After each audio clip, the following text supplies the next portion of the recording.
বাংলাদেশে এখন 11:15। ইতিমধ্যে দেশের মানুষ জেনে গেছে, বিশ্ববাসীও জেনে গেছে। বাংলাদেশের একটি বড় রাজনৈতিক অধ্যায়ের শেষ করেছেন বেগম খালেদা জিয়া। দীর্ঘ ৪৩ বছর একেবারে বাংলাদেশের ভোরবেলায় কনকনে ঠান্ডার মধ্যে যে খবর পেয়েছে বাংলাদেশের মানুষ, বেগম খালেদা জিয়া আর নেই। এই মুহূর্তের আসলে কি তথ্য দেব বুঝতে পারছি না দর্শক। ১২টায় জাতির উদ্দেশ্যে ভাষণ দেবেন ডক্টর মোহাম্মদ ইউনূস। রাষ্ট্রীয় পর্যায়ে শোক পালন হবে এবং আগামীকাল বাদ জোহর জানাজা হবে, দাফন হবে শেরেবাংলা নগরে জিয়াউর রহমানের যে সমাধি, সেই সমাধির পাশে। এই খবরগুলো আসছে এবং আস্তে আস্তে শোকের পাল্লা ভারী হচ্ছে। কিছুক্ষণ আগে দেখলাম ভারতের প্রধানমন্ত্রী নরেন্দ্র মোদী শোক জানিয়েছেন। পাকিস্তানের উপপ্রধানমন্ত্রী, পররাষ্ট্রমন্ত্রী, বাংলাদেশে অবস্থিত বিভিন্ন দূতাবাস তারা শোক জানাচ্ছেন। জাতির উদ্দেশ্যে ভাষণে প্রধান উপদেষ্টা কি বলবেন বোঝা যাচ্ছে রাষ্ট্রীয় পর্যায়ে শোক। আসলে এমন এক সময় বেগম খালেদা জিয়ার মৃত্যুর খবর যখন একটা মাস পরেই একটা গণতন্ত্রে আবার কোনো প্রবর্তনের মহা আয়োজন চলছিল। আমি জানি না এই আয়োজনটা আসলে এই মুহূর্তে ঠিক কিভাবে চলবে। এটি অন্তত বেগম খালেদা জিয়ার স্মরণে ১ মাস পেছানো উচিত। আসলে এই অবস্থায় শুধু বিএনপি বলবো কেন, অন্যান্য সকল রাজনীতির জন্যই সবার জন্য একটা শোকের আবহ তৈরি হয়েছে। কষ্ট পেয়েছি আজকে জগন্নাথ বিশ্ববিদ্যালয়ের। এরা কোন প্রজন্মের তরুণ, কোন প্রজন্মের জানি না। তারা আজকের যে নির্বাচন হওয়ার কথা ছিল সেটি স্থগিতের সিদ্ধান্ত নিয়েছে বেগম খালেদা জিয়ার স্মরণে। কিন্তু দেখছি যে ক্ষোভ বিক্ষোভ চলছে। কারা তারা আজকে আর আমি আর কিছু বলার মতো মানসিকতা নেই দর্শক।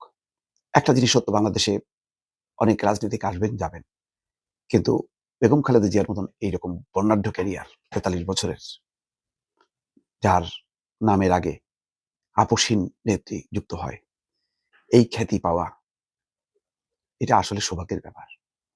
এত লম্বা সময়ে যার জন্ম, বেড়ে ওঠার সংগ্রাম, আন্দোলন এবং মৃত্যু সব দেশের মাটিতে। কল্পনা করতে পারেন এই স্থানটা বিএনপি পূরণ করতে পারবে না, কঠিন। শুধু বিএনপি বলবো না, বাংলাদেশের রাজনীতিতে আর দ্বিতীয় নিশ্চয়ই আসবেন, হয়তো আমরা তখন থাকবো না, কিন্তু এই জায়গাটা পূরণ হবার নয়। খালেদা জিয়ার মৃত্যু শুধু ব্যক্তি খালেদা জিয়ার মৃত্যু না, তারেক রহমানের মায়ের মৃত্যু না, এটা একটা জাতির গণতন্ত্রের আকাঙ্ক্ষার মৃত্যু। ভালো লাগতো যদি মানুষকে তো বিদায় নিতেই হবে, যদি তিনি গণতন্ত্রের একটা চূড়ান্ত বিজয় নির্বাচনের মধ্য দিয়ে পুনঃপ্রবর্তনের পর চলে যেতেন, হয়তো ভালো লাগতো। এগুলি আসলে সবই সান্ত্বনার কথা। কষ্টের কথাও আছে যে হয়তো উপযুক্ত সময়ে যদি শেখ হাসিনা বাধা না দিত, তাহলে তিনি চিকিৎসা সময় মতো চিকিৎসা নিয়ে আরো হয়তো কিছুদিন বেঁচে থাকতেন। সেটা পূরণ হলো না। কিন্তু তার জন্য বেগম খালেদা জিয়ার খুব একটা ক্ষতি হয়নি। গণতন্ত্রের ক্ষতি হয়েছে, কিন্তু গণতন্ত্র এইসব শোককে শক্তিতে পরিণত করতেও পারে। সেই করার চ্যালেঞ্জ হয়তো নেবে জাতি। দর্শক, আজকে বেগম খালেদা জিয়ার মৃত্যু গণতান্ত্রিক আমি মানুষের আন্দোলনের প্রতীক। সেই প্রতীকটা আজকে চলে গেল। বিশ্বের যারা গণতন্ত্র বিশ্বাস করে, পশ্চিমা শক্তি বলেন, এশিয়ার শক্তি বলেন, সবাই আজকে নিশ্চয়ই স্মরণ করবে বেগম খালেদা জিয়াকে। এবং সেই বাণীগুলো আসছে বিভিন্ন জায়গা থেকে। এটা শুধু বাংলাদেশের অহংকার না, বিশ্বের গণতন্ত্রের ইতিহাসে যারা এরকম জীবন দিয়েছে, চলে গেছে, তাদের সাথে তুলনা করেন। নেলসন ম্যান্ডেলার কথা চিন্তা করেন, সাউথ আফ্রিকার। আরো অসংখ্য নেতা আছে, ইয়াসির আরাফাত। সবাই গণতন্ত্রের জন্য, মানুষের মুক্তির জন্য লড়াই করেছেন। বেগম খালেদা জিয়া এখন তাদের সারিতে চলে গেলেন। আরো অনেক মহামানব আছে, মনীষী আছে, তাদের নাম আসলে এই মুহূর্তে মনেও আসছে না। আজকে দর্শক, সত্যি কথা বলতে আমি এত বেশি আপ্লুত, শোকাহত। আমি নিজে বিএনপি রাজনীতি করি না, বিএনপি কখনো করার কোনো রেকর্ড আমার নাই, কিন্তু বারবার কষ্ট লাগছে। কারণ বেগম খালেদা যে রাইট ট্র্যাকে ছিলেন, আমার যেমন আকাঙ্ক্ষা ছিল আবার গণতন্ত্রে প্রবর্তন, বেগম খালেদা জিয়া তো সেই কাজটাই করছিলেন।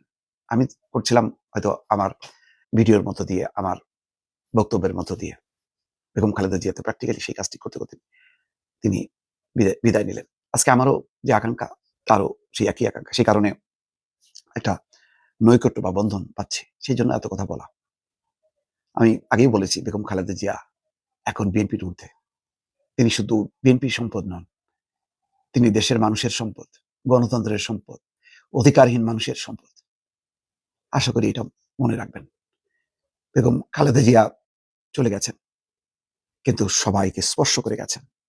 প্রতিটা গণতন্ত্রকর্মী মানুষ, স্বৈরাচার বিরোধী মানুষ, তাদের মনকে, হৃদয়কে স্পর্শ করে ভালোবাসা নিয়ে, দোয়া নিয়ে তিনি চলে গেছেন। ভালো থাকবেন। আল্লাহ হাফেজ।